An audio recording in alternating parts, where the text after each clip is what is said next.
Hey guys, Dr. Ben here, Functional Medicine Centers. Welcome, excited to have you on. I'm in Fort Collins, Colorado. Today is an amazing day. We are opening up our Nashville location.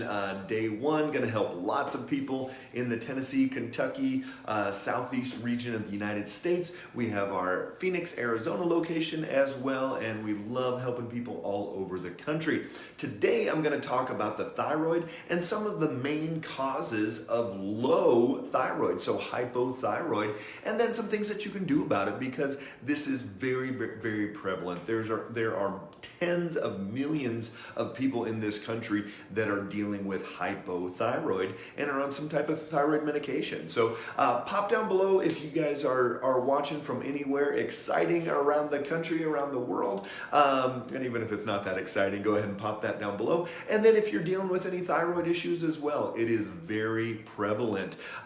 So again, what we're looking at is getting to the underlying why. Why is the thyroid going out of balance? And there's usually many issues that are contributing to that, and it's not a simple solution of take this supplement, take this medication. None of that actually fixes the thyroid. We've got to get to the why. So welcome, stick with me, and we're gonna get to the bottom of probably why you have low thyroid or somebody you know has low thyroid, because I guarantee you there's people that you know out there that are dealing with hypothyroid. Okay.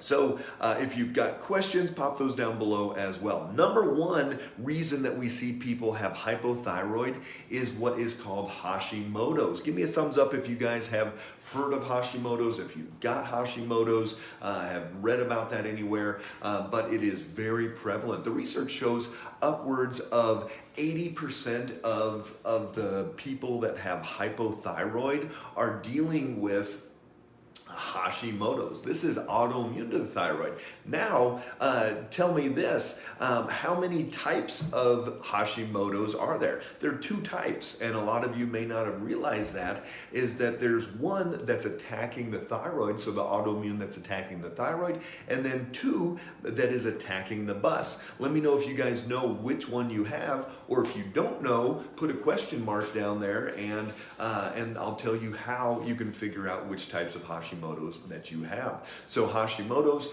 in autoimmune reaction, we have over 190 named autoimmune conditions in this country. Third leading cause of death when you lump them all together. So it's really an indication of something else underlying going on in the body. Hashimoto's, number one thing that we look for. Every patient that comes in, we're checking those antibodies, and we find it all the time. All right, number two, poor diet. So this is very, very common. A lot of people are eating on the go, eating processed foods, not getting enough nutrients in, especially iodine and selenium are the two biggest nutrients that we need. But if somebody's just doing a poor diet in general, that's a huge part of it. Mickey, I wish I knew which one I had. Absolutely, very easy to find out. It's a simple antibody blood test. We do it with everybody. Hey Brian, good to see you. Hope Omaha is doing well. So poor diet, the iodine and selenium, we've got to get those in. Got to get that nutrient level to where it needs to be. Number three is going to be a hormonal issue, or especially our pituitary gland. The pituitary is what tells the thyroid what to do. That's TSH.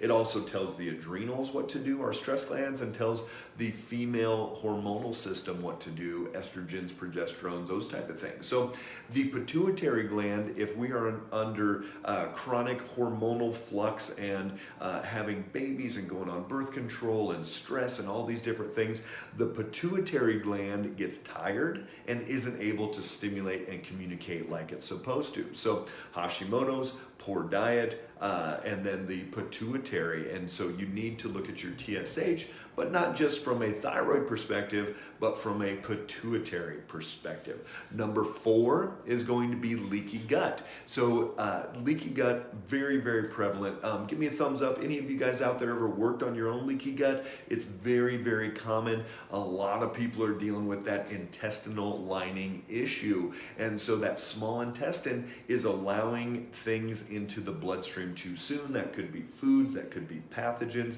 There's a bunch of thumbs up there. A lot of you guys have thought about this and have looked into that leaky gut. That's going to drive the Hashimotos.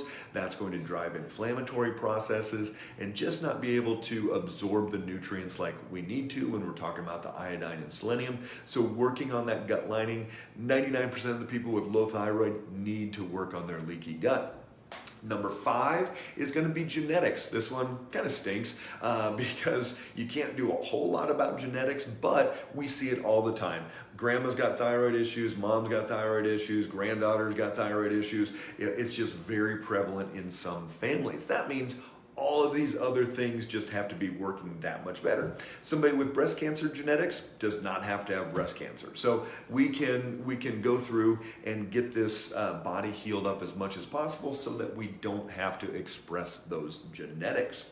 All right, number 6, a lot of you haven't heard of this one, but head injuries, car accidents, any type of concussion, trauma like that.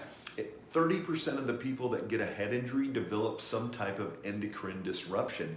Endocrine is going to be thyroid, adrenals, a bunch of different systems throughout the body, but thyroid is the most affected. Give me a thumbs up if your thyroid went haywire after having some type of a car accident, some type of a head injury, anything along those lines. It's very, very prevalent. So after that head injury, you've got to go through and fix a lot of these different things. What a question there. Debbie, I've been able to decrease thyroid medication as I work on my gut health. Absolutely. So going back to that leaky gut, you've got to work on your gut, and that's going to change your thyroid production, thyroid utilization. In the gut is about 20% of where we convert T4 over to T3, so that's our good usable form. And then Mickey, y'all take TRICARE. I had a TBI at 14. Drop us a line, give us a direct message, and we'll talk about that and what we can do to help you there. So number 6, head injury, endocrine disruption, very, very common. Number 7 is stress. Anybody out there believe in stress? Jobs and cars and kids and COVID and presidents and whether you should still wear a mask or not wear a mask or get vaccinated or not get vaccinated, all these different stressors out there. And yet the biggest stressor that we see is actually blood sugar swings, especially the dips. And so we know that as those adrenals are being revved up, stimulated, the pituitary is driving nonstop, and eventually that pituitary wears out, doesn't communicate to the horse as well, the thyroid, and so then the horse wanders off the track and doesn't even finish the race. So a lot of times we have hypopituitary from a chronic adrenal stress issue. So that chronic stress is going to deplete the pituitary, deplete the thyroid. We see it all the time. That axis is very connected. Number 8 is going to be 2 different things actually. It's going to be inactivity, or for some people overactivity. I'd say probably 80% of the people are not active enough. Inactivity is going to tell that thyroid, you don't need to really get revved up, you don't need to be stimulated. Remember, the thyroid is our basis for our metabolic state, for kind of our thermostat. And so if you're just not revved up enough, if you're not getting up and going, that's why I prefer working out in the morning.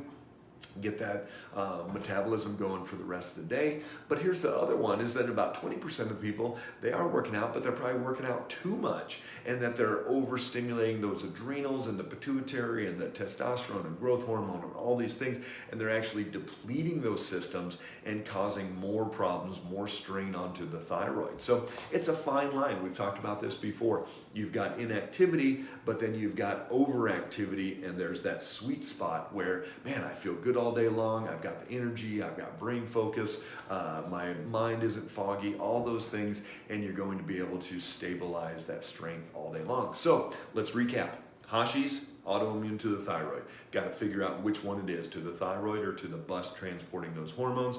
Poor diet, you've got to be eating good quality food every single day. The pituitary gland is going to be stressed. Hormones are out of balance. All of those issues leading to that thyroid not working well.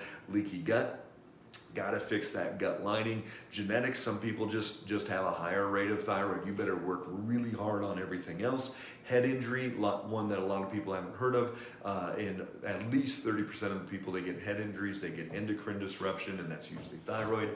We've got chronic stress, especially blood sugar swings, big part of it. And then we've got the activity, either not enough or too much activity are both going to stress out that thyroid gland. So, hope you learned a little bit of something. If you've got thyroid issues, anybody that you know got thyroid issues, share this with them. If you've got questions specific for us, pop those down below, or you can always send us a direct message and we can talk to you no matter where you are in the country. You can get a hold of our Fort Collins office, or if you're closer to the Nashville or Phoenix locations, we can get you set up there as well. So great to have you guys on. Love sharing all this information with you. If you've got any other topics that you'd love to hear about, let us know and we'll go from there. Make it a great day, everybody.